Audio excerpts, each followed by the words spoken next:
when I read this question, who are we, my mind went back to a different philosopher, namely Descartes, who said, I think, therefore I am, cogito ergo sum. And much of Western philosophy for the last 400 years has been, in a sense, footnotes to Descartes, including, obviously, Locke's very interesting discussion of personal identity. But again, my fear with that is that it's led us into a sort of rationalism, and that actually a Christian response, and Descartes was a devout Christian, I'm not saying he was a pagan or was denying the faith or anything, he was indulging in a thought experiment, which was also an experiment about thought and what you could deduce from the fact of thought. And I want to say again, at the risk of sounding like a cracked gramophone record, amor ergo sum, I am loved, therefore I am. And I put it that way rather than I love, therefore I am, though I would say that as well, because it seems to me that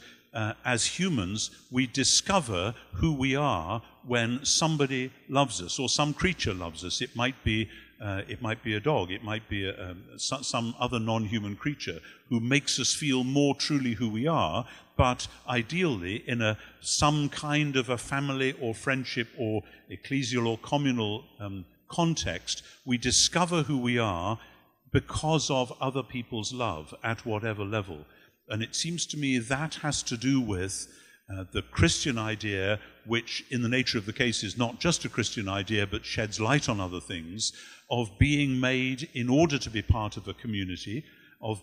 discovering who we are within and for a community. Because, of course, if you are loved, then the most natural thing to do is to love in return, and in turn to be part of that wider community of love. Now, one of the biblical phrases which sums up a lot of what it means to be human is a rather odd-sounding technical phrase called the royal priesthood. The priests and kings in the ancient world were the crucial mediators between the divine and the human, between the transcendent and the immanent or whatever. But in the book of Genesis, the idea of this hierarchy, these very few people in a society who mediate between God and the world, is democratized. And all humans are to be people who stand in between,